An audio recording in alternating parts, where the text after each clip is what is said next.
Welcome to I Am Simple Techie channel. In this video, we will learn on how to create a responsive homepage for an eShop. We will use ASP.NET Core 3.1 with Visual Studio 2019 for developing this project. This project uses Bootstrap 4.3.1 which comes with Visual Studio 2019. Before we start, I will walk through you the final output of the project. This is the final output of the site which we are going to create.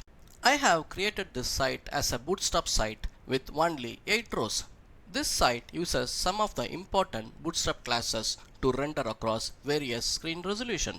So you may learn some nice bootstrap techniques also from this video, but our main focus will be on MVC techniques.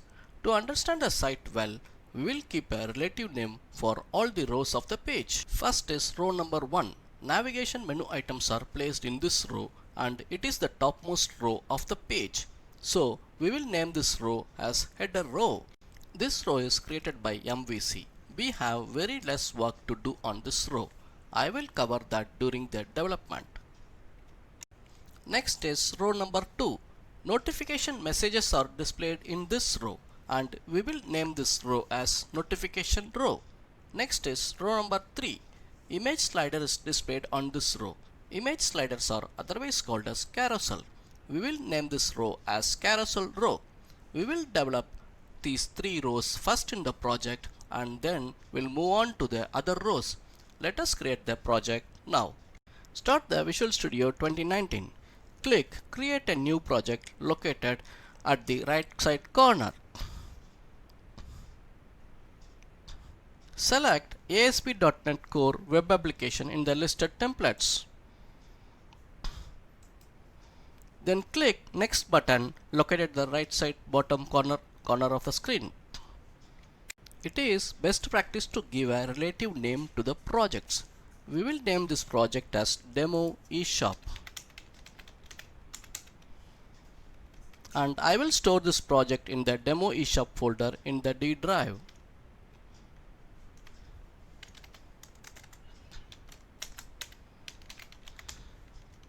Click Create button to create the project. No need to select any authentication for this project now. Leave the checkbox HTTP configure for HTTPS to checked. It is required in the later stages. Check the checkbox Enable Razor Runtime Compilation. This is a new feature added to the Visual Studio 2019. I will show the uses of this during the development session. We will click Create button to create the project now. MVC has completed creating the project now. We will run the project to see the output.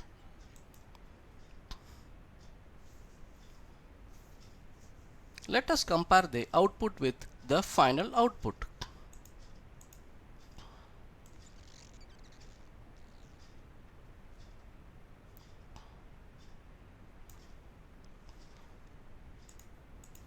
Header row is already created by the MVC as I told you. We have no work to do on the header row. We will create the notification row now. Let us open the index.cshtml in the view/home folder. Delete everything from the index.cshtml. I will copy the source of notification row from the final output.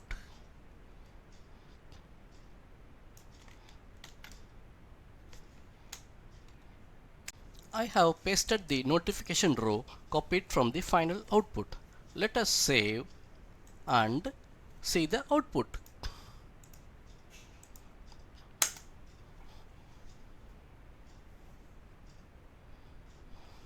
If you look at that, I did not build the project again. I just saved and refreshed the browser, but the content got changed. This is the use of Enable Razor Runtime Compilation checkbox which we clicked in the project creation wizard. Let us come back to the output. We got the output, but CSS styling is missing in it.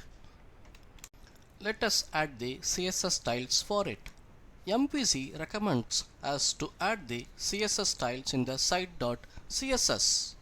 So let us open the site.css file inside the www.root/css folder.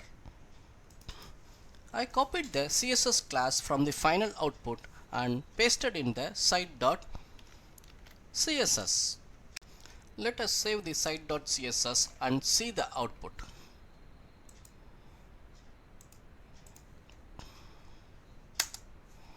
Again, I did not build the project. I only saved the file and refreshed the browser. The changes are reflecting now. Razor runtime compilation is saving a lot of time for us. Still, some CSS styling is missing in the notification row. By default, MVC core uses the container class for the body area, but we will use container-fluid class for our page. Let us open the layouts.cshtml partial view page. Layouts.cshtml is the layout master page of the project. Change the container class of the main div of the body to container-fluid. Save and refresh the folder, refresh the browser.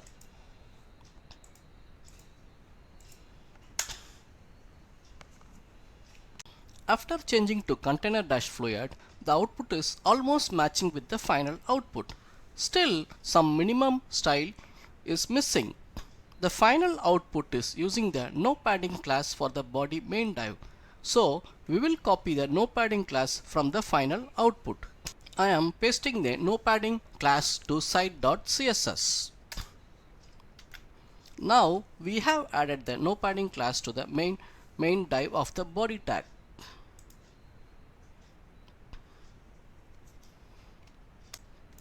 Save and refresh the browser.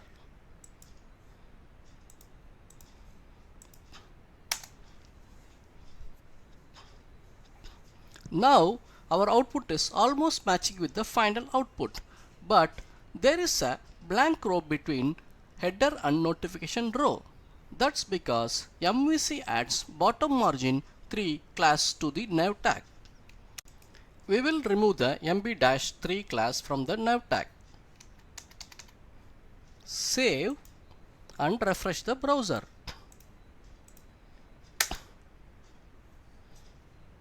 Now it is properly rendered as like the final output. Let us create the model.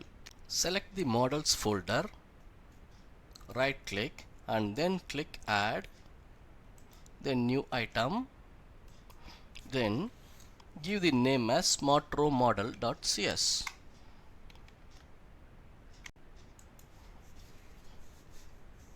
Then change the smartrowmodel class to abstract.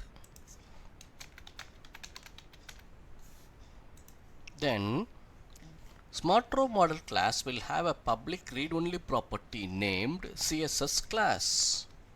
This property will be called by the index page later. I have made the property setter method to private. By doing this, I made the property to read only for the public. I have added two private string variables and a private method named applyPadding is added to the smartrow model. Then we will add two internal methods named applyTopPadding and applyBottomPadding to the smartrow model. Bootstrap has a padding class p from p0 to p5 only. So we will restrict the user to pass a value within this range. Otherwise, we will throw a runtime error. If PD greater than 5 or PD less than 0, we will be throwing an exception. Padding length should be between 0 and 5. Otherwise, we will set the CSS top padding to the value. Then we will call the applyPadding method. In the same way, we will create the applyBottomPadding method also. Smartrow model is created now. Have a look on the complete coding of the smartrow model. All the rows of the index page will inherit from this smartrow model. Let's create the notice row model now. Select the models folder and right click, then click add, then click new item, then give notice row model.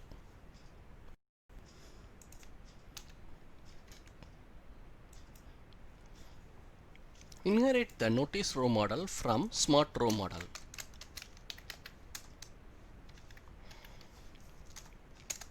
Then type CTOR, double tap. All the row models of homepage will have an empty constructor in this project. Create a read-only string property named notify text. I change the property to read-only by changing the scope of the property setter to private. Create one more constructor for the notice row model. Type CTOR and press 2 times tab to create the constructor. This time add a string parameter to the constructor. In here we set the value to the property notify text through this constructor. Now notice row model is completed. Let us create a view model named index model.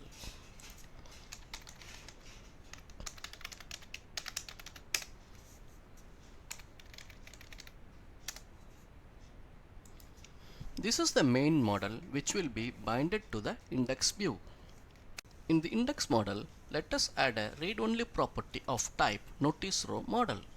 Again, I change the property setter of notice row property to private.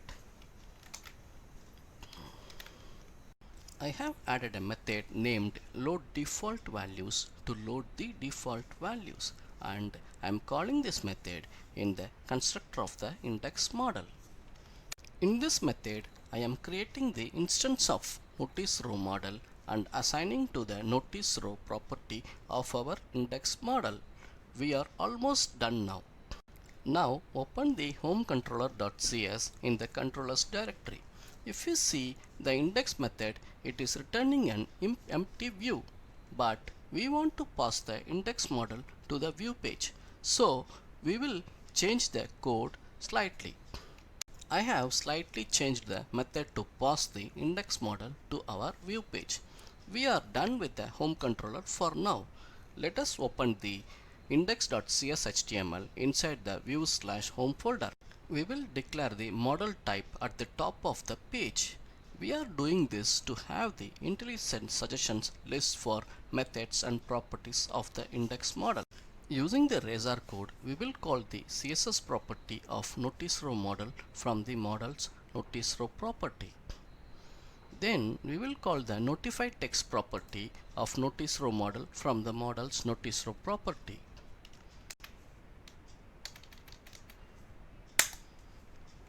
Let us save the project and run it.